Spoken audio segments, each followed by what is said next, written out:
নমস্কাৰ প্ৰথমতে মই সকলোকে মোৰ অসমীয়া জ্ঞান ইউটিউব চেনেললৈ স্বাগতম জনাইছো আজি আমি কথা পাতিম ভাৰতৰ লগতে অসমৰ কেইটামান অতিকৈ গুৰুত্বপূৰ্ণ কাৰেণ্ট এফেয়াৰ্ছৰ প্ৰশ্ন উত্তৰ বিষয়ে আৰু মই এই কাৰেণ্ট এফেয়াৰ্ছ ফেব্ৰুৱাৰী মাহৰ 15 তাৰিখৰ পৰা 28 তাৰিখলৈ লৈছো গতিকে বন্ধুসকল ভিডিওটো শেষলৈকে চাই থাকিব আৰু যদিহে ভিডিওটো চাই ভাল পায় তেন্তে লাইক কৰিব শেয়াৰ কৰিব আৰু সাবস্ক্ৰাইব কৰিবলৈ কেতিয়াও নপাহৰিব তেন্তে বলক ভিডিওটো আজিলৈ আৰম্ভ কৰো আজিৰ ভিডিওৰ প্ৰথম প্ৰশ্নটো হ'ল Redmi India স্মাৰ্টফোন ব্ৰেণ্ডৰ এম্বেছাডৰ হিচাপে কাক শেহতীয়াকৈ নিযুক্তি দিয়া হৈছে Who has been named as the brand ambassador for Redmi India smartphone আৰু ইয়াৰ শুদ্ধ উত্তৰটো হ'ব অপচন ডি সোনু সুদক নেক্সট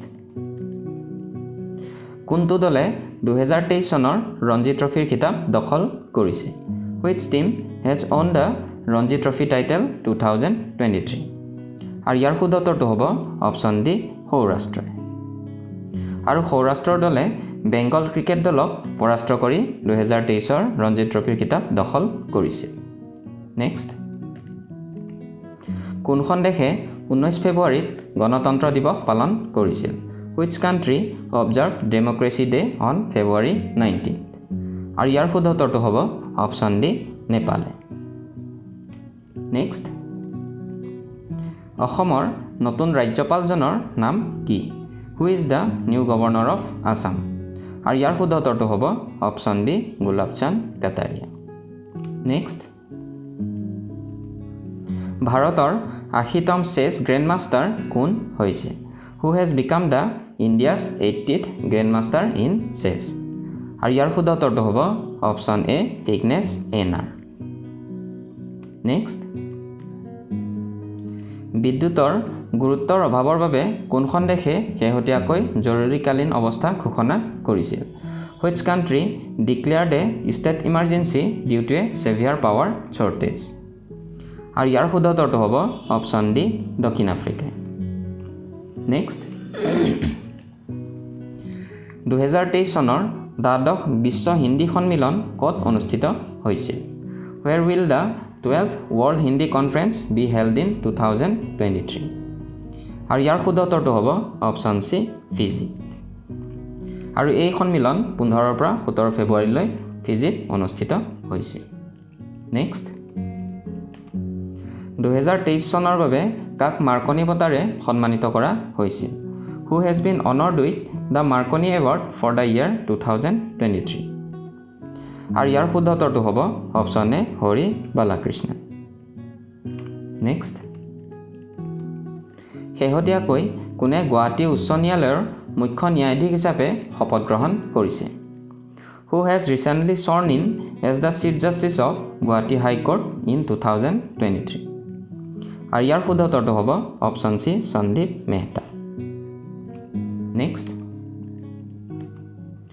বাংলাদেশৰ নতুন ৰাষ্ট্ৰপতি হিচাপে শেহতীয়াকৈ কাক নিৰ্বাচিত কৰা হৈছে Who has been elected as the new president of Bangladesh আৰু ইয়াৰ শুদ্ধ উত্তৰটো হ'ব অপচন সি মোহাম্মদ সাহিবউদ্দিন চুপ্পু আৰু তেওঁ আছিল বাংলাদেশৰ প্ৰাক্তন ন্যায়াধীশ আৰু স্বাধীনতা সংগ্ৰামী নেক্সট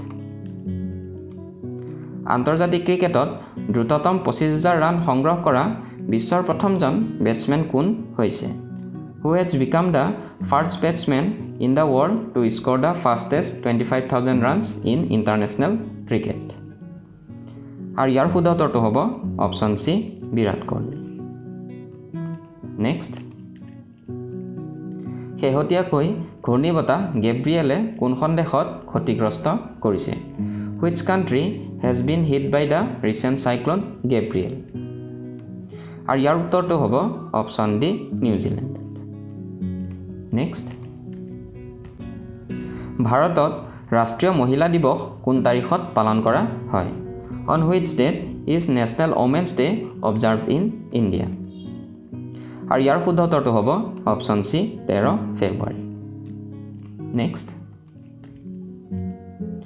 মহিলা টি20 ক্ৰিকেট বিশ্বকাপ 2023 ৰ অষ্টম সংস্কৰণৰ বিজয়ী কোন হৈছে Who is the winner of 8th edition of Women's T20 Cricket World Cup 2023 আৰু ইয়াৰ শুদ্ধ উত্তৰটো হ'ব অপচন এ অষ্ট্ৰেলিয়া আৰু অষ্ট্ৰেলিয়াই দক্ষিণ আফ্ৰিকাক 19 ৰানত পৰাস্ত কৰি একেৰাহে তৃতীয়বাৰৰ বাবে এই খিতাপ জয় কৰিবলৈ সক্ষম হৈছে।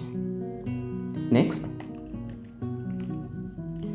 ৰাষ্ট্ৰপতি দ্ৰৌপদী মুৰ্মুৱে শেহতীয়াকৈ কিমানখন ৰাজ্যত নতুন ৰাজ্যপাল নিযুক্তি কৰিছিল? How many states did President Draupadi Murmu appoints new governors? আৰু ইয়াৰ শুদ্ধ উত্তৰটো হ'ব অপশ্যন বি 13খন ৰাজ্য।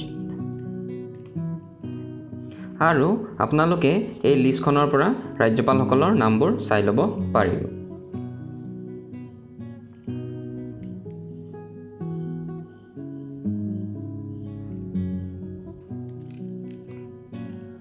নতুন দিল্লীত কোনে ডিজিটেল পেমেণ্ট উৎসৱ আৰম্ভ কৰিছিল? Who launched the digital payment উৎসৱ in New Delhi? আৰু ইয়াৰ শুদ্ধ উত্তৰটো হ'ব অপশ্যন বি অশ্বিনী বৈষ্ণৱে। নেক্সট,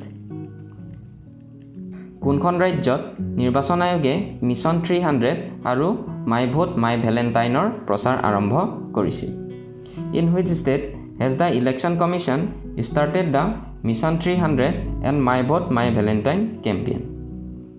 আৰু ইয়াৰ শুদ্ধ উত্তৰটো হ'ব অপশ্যন ডি মেঘালয়। নেক্সট, কোনখন চহৰে শেহতীয়াকৈ বিশ্ব চৰকাৰ সন্মিলন 2023ৰ আয়োজন কৰিছিল? Which city hosted the World Government Summit 2023? আৰু ইয়াৰ শুদ্ধ উত্তৰটো হ'ব অপশ্যন ডি ডুবাই। নেক্সট, কোনখন চহৰত প্ৰধানমন্ত্ৰী মোদীয়ে আৰবিক একাডেমী উদ্বোধন কৰিছিল? In which city did the Prime Minister Modi inaugurated the Arabic Academy? আৰু ইয়াৰ শুদ্ধ উত্তৰটো হ'ব অপশ্যন এ মুম্বাই। নেক্সট, ইগল 44 কোনখন দেশৰ প্ৰথম ভূগৰ্ভস্থ বায়ুসেনা ঘাটি? Eagle 44 is the first underground air force base of which country? আৰু ইয়াৰ শুদ্ধ উত্তৰটো হ'ব অপশ্যন এ ইৰাণৰ। নেক্সট, লোকসভাৰ অধ্যক্ষ ওম বিৰলাই ক'ত দুদিনীয়া সংসদীয় কৰ্মশালা উদ্বোধন কৰিছিল? Where did the Lok Sabha Speaker Om Birla inaugurated a 2-day parliamentary workshop? আৰু ইয়াৰ শুদ্ধ উত্তৰটো হ'ব অপশ্যন এ গুজৰাটত। নেক্সট, দাদা চাহেব ফাল্কে আন্তঃৰাষ্ট্ৰীয় চলচ্চিত্ৰ মহোৎসৱ 2023ত কোনখন চলচ্চিত্ৰক বছৰটোৰ শ্ৰেষ্ঠ চলচ্চিত্ৰ হিচাপে নিৰ্বাচিত কৰিছে?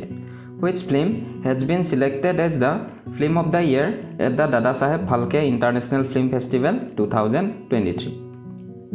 আৰু ইয়াৰ শুদ্ধ উত্তৰটো হ'ব অপশ্যন বি RRR চলচ্চিত্ৰখন। আৰু আপোনালোকে এই লিষ্টখনত চাওক, দাদা চাহেব ফাল্কে বঁটাৰ শ্ৰেষ্ঠ বা বেষ্ট ফিল্ম হিচাপে বঁটা লাভ কৰিছিল দ্য কাশ্মীৰ ফাইলছে। ঠিক তেনেদৰে RRR ছবিখনে বছৰটোৰ শ্ৰেষ্ঠ ছবি হিচাপে বঁটা লাভ কৰিছিল। বেষ্ট এক্টৰ হিচাপে ৰণবীৰ কাপুৰ, বেষ্ট এক্ট্ৰেছ হ'ল আলিয়া ভাট আৰু বেষ্ট ডাইৰেক্টৰ হিচাপে আৰ বাল্কিক 2023 চনৰ দাদা চাহেব ফাল্কে বঁটা প্ৰদান কৰা হৈছিল।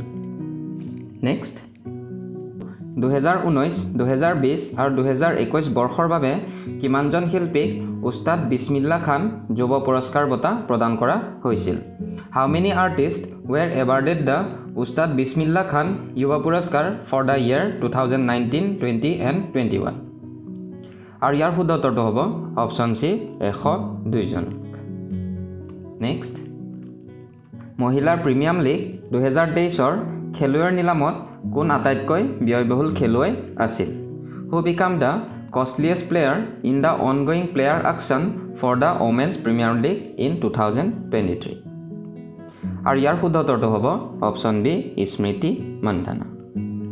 নেক্সট, কোনখন ৰাজ্যত প্ৰধানমন্ত্ৰী মোদীয়ে শেহতীয়াকৈ জল জন অভিযান উদ্বোধন কৰিছিল? In which state did Prime Minister Narendra Modi virtually inaugurated জল জন অভিযান? আৰু ইয়াৰ শুদ্ধ উত্তৰটো হ'ব অপশ্যন ডি ৰাজস্থানত। নেক্সট, কোনজন প্ৰাক্তন IS বিষয়াক নীতি আয়োগৰ নতুন মুখ্য কাৰ্যবাহী বিষয়া হিচাপে নিযুক্তি দিয়া হৈছে? Which former IS officer has been appointed as the new CEO of নীতি আয়োগ? আৰু ইয়াৰ শুদ্ধ উত্তৰটো হ'ব option B BVR Subramaniam. Next, প্ৰধানমন্ত্ৰী মোদীয়ে 16 ফেব্ৰুৱাৰীত ৰাষ্ট্ৰীয় আদি মহোৎসৱ কোনখন চহৰত উদ্বোধন কৰিছিল? In which city did Prime Minister Narendra Modi inaugurated the National Adi Mahotsav on 16 February? আৰু ইয়াৰ শুদ্ধ উত্তৰটো হ'ব অপশ্যন সি নতুন দিল্লী। নেক্সট,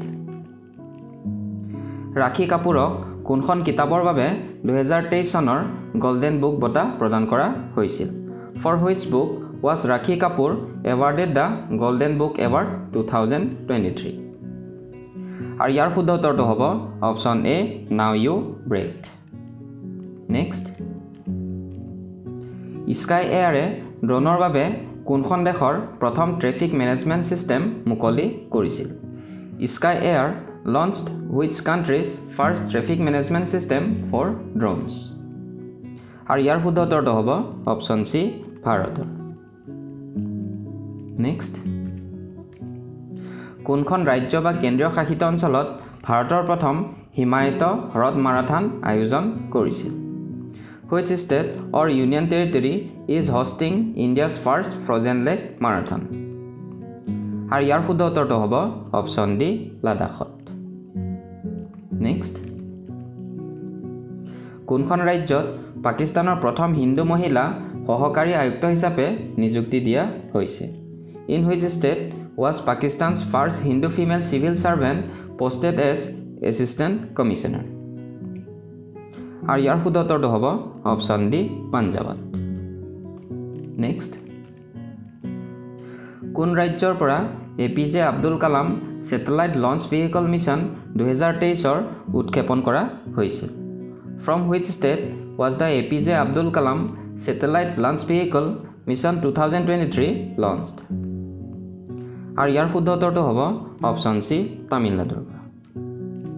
নেক্সট, কোনখন ৰাজ্যত ৰাষ্ট্ৰপতি দ্ৰৌপদী মুৰ্মুৱে চতুৰ্দশ ৰাষ্ট্ৰীয় সংস্কৃতি মহোৎসৱ উদ্বোধন কৰিছিল? In which state did the President Draupadi Murmu inaugurated the 14th National Cultural Festival? আৰু ইয়াৰ শুদ্ধ উত্তৰটো হ'ব অপশ্যন এ মহাৰাষ্ট্ৰত। নেক্সট, আজিৰ ভিডিঅ'ৰ শেষৰটো কুৱেশ্যন হ'ল ৰাষ্ট্ৰীয় বিজ্ঞান দিৱস কেতিয়া পালন কৰা হয়? National science day is observed on? আৰু ইয়াৰ শুদ্ধ উত্তৰটো আপোনালোকে কমেণ্ট বক্সত কমেণ্ট কৰি জনাব। ধন্যবাদ।